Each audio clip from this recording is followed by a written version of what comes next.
Wir gehen rein in JxmyHighroller, I was wrong again. In the world of sports, anything can happen. I remember when this shot went in and thinking in that moment I just witnessed history. Or when this shot had the entire basketball world standing still for what felt like an eternity, before falling in and causing a chain reaction of events that would change the course of the NBA. Or the exact moment we all knew a 3-1 comeback in the finals was brewing, when we knew something big was gonna happen and we would all be there to witness it. But despite all the seemingly impossible feats that we've seen take place, of all the improbable comebacks and unlikely stories, there is still one endeavor throughout NBA history that has yet to be accomplished. The 0-3 comeback, a deficit that 151 different teams have found themselves in, and none of them managed to pull off, including the team that I bet on. The Heat are going to the NBA Finals. Ivory, Junge, was geht? Bisschen JxmyHighroller. Today's video is sponsored by SeatGeek. Conference Final.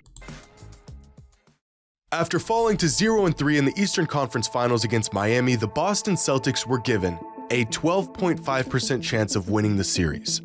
Das ist aber immer noch ziemlich hoch, ne, dafür, dass du 13-0 hinten bist. Bro, kann nicht zocken, Mann. Bin so froh, das glaube ich dir, Diggi. Ohne Spaß, Alter. Odds that seemed unrealistically high considering Bis auf PlayStation. no team has ever pulled off the dreaded 0-3 comeback. But after rallying together and rattling off 3 of the most important wins of their season, the Celtics found themselves with an opportunity to make history. Coming off of one of the most improbable last-second buzzer beaters to win Game 6, they had all the momentum. The Heat were deflated. Everything was in Boston's favor. My playoff prediction had somehow Ja, klar, PlayStation. Ja, das ist das Problem, Bruder. Ich bin auf Xbox mittlerweile.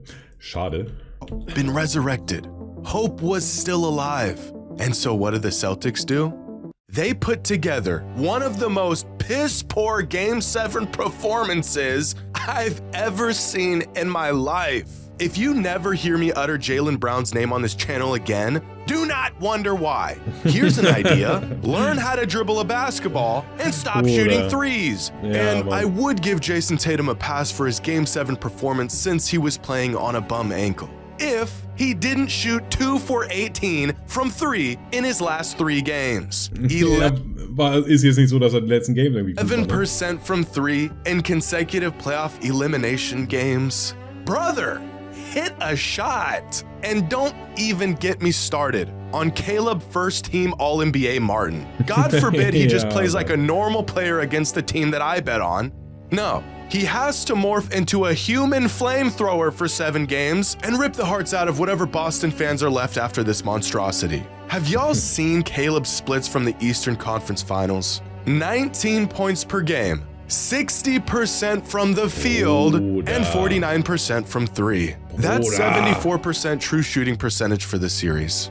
The man makes $6 million a year and outplayed Mr. $100 million contract second team All-NBA Jalen Dribble Off My Foot Brown. I am sick to my stomach. But I gotta give credit where credit is due. The Miami Heat are tough. They've got a great team with a bunch of guys ready and willing to do whatever it takes to win. There's no ego, there's no drama, it's just great basketball. A few weeks ago, I said that as sports fans, we love the underdog story, despite the fact that it very rarely happens. Well, it just did. Because the Miami Heat are just the second 8 seed in NBA history to make it to the NBA Finals. The last team to pull this off were the New York Knicks in the lockout season of 1999. But what the Heat have done this postseason has actually never been done before. Because the worst regular season team to ever make the finals in the modern NBA were the 1981 Houston Rockets, who somehow made the finals despite having a losing record in the regular season. But this year's Heat team is the first team since the 1959 Minneapolis Lakers to make the finals while carrying a negative point differential throughout the regular season, which means the Heat were essentially a below average team that somehow made it to the NBA Finals. So how does a team with absolutely no business even leaving a mark on the postseason manage to make it to the final stage just 4 wins away from an NBA title? Well, I want to take a moment to touch on a subject that I don't think gets talked about enough: the alpha. You know how in modern NBA discourse, whenever anyone Was ja auch heutzutage in der NBA gar nicht mehr normal ist, der Alpha, Digga, das gibt's ja gar nicht mehr eigentlich. Gibt ja niemanden mehr, der wirklich am Trash-Talken ist, versucht das Team zu disrupten und sowas.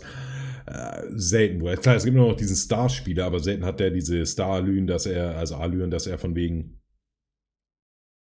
so one is. brings up Mamba mentality, they're laughed at and dismissed like whatever they're referring to doesn't actually exist, or that it's even a misconception of some sort. To this day, especially older fans of the game will talk about how the greatest players of all time had the, don't make me say it, killer mentality. Over the years, this was a critical talking point among NBA fans on why some players found success in defining moments while others continued to fall short. This narrative in particular began to lose its credibility sometime over the last half decade or so, as any player who didn't win a title was labeled as soft or lacking the killer mentality, despite there being about a million other factors that were failed to be considered.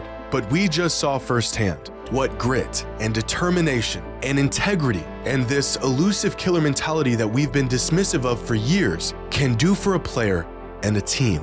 Is Jimmy Butler more talented than Jason Tatum? No. And it's not particularly close. Is Caleb Martin nearly as talented as Jaylen Brown?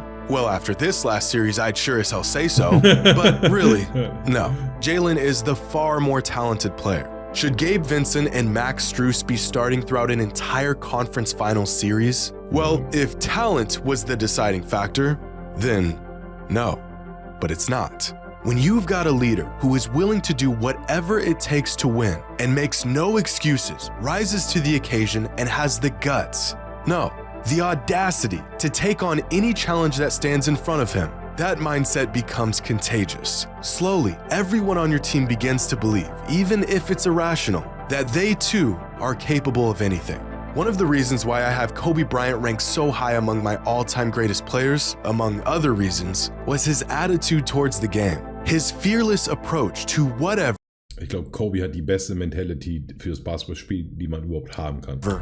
Mit weiten Abstand. Or whoever stood in his way was at times a fault, sure, but it was always daring and unashamed. Kobe missed a lot of shots, but one thing he never did was be afraid to take them. Not even for a moment in his entire career did he ever doubt himself. Kobe, similar to Michael Jordan and what we're seeing in Jimmy Butler, was the alpha of all alphas. If they were on your team, winning was not guaranteed, but one thing that was certain was that if they're going down swinging. What I saw from the Celtics, and even on a larger scale throughout the league, is almost some sort of mass extinction of the killer mentality.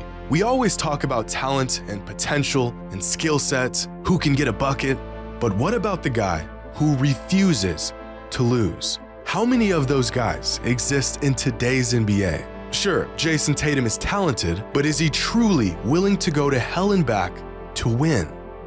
Das Gefühl hat man halt überhaupt nicht. The idea of a player who possesses an unshakable will to win at all costs, a killer mentality, is not just some sort of myth built up on nostalgia or personal bias or narrative. It is a real, tangible thing. It's funny because Jimmy Butler isn't nearly the best player in the NBA, and yet we can't help but to see shades of Michael Jordan in him when he's on the court. It's not because he's an era-defining talent. It's not because he can defy gravity or inspire an entire generation.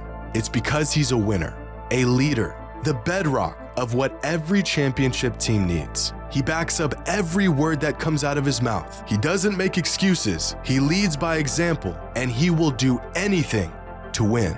And this isn't just some reactionary take on the outcome of these games. Even if the Celtics won this series against the Heat, I still think the vastly talented duo of Tatum and Brown, like many other players, would have accomplished it off of sheer talent and possibly execution.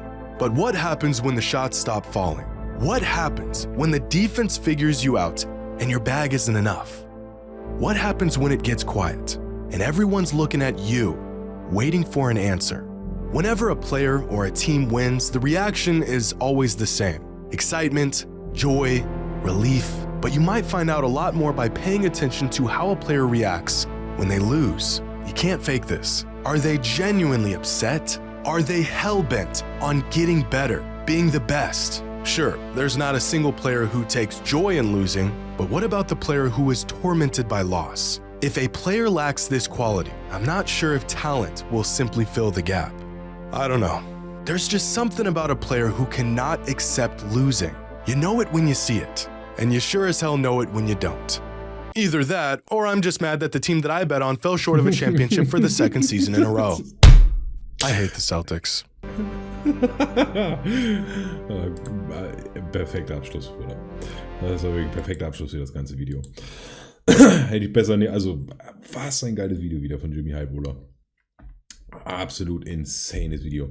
Ja, leider bin ich auch der Meinung, dass diese Rolle des Alphas halt immer mehr in den Hintergrund gerückt ist, Digga, weil es gab halt nur noch Gewinnen oder Verlieren. Wirklich jemanden, der das Ruder in die Hand genommen hat und alleine durch Willenskraft, wie er es ja gerade selber gut beschrieben hat, das Team zum Sieg führt, gab es lange nicht mehr. Und da ist es sehr erfrischend, Jimmy Butler zu sehen, wie er die Boston Celtics auseinander nimmt. Gerade mit Jason Tatum und Jaylen Brown, 2 Stars, ne, die jetzt nicht unbedingt diesen Alpha in sich haben.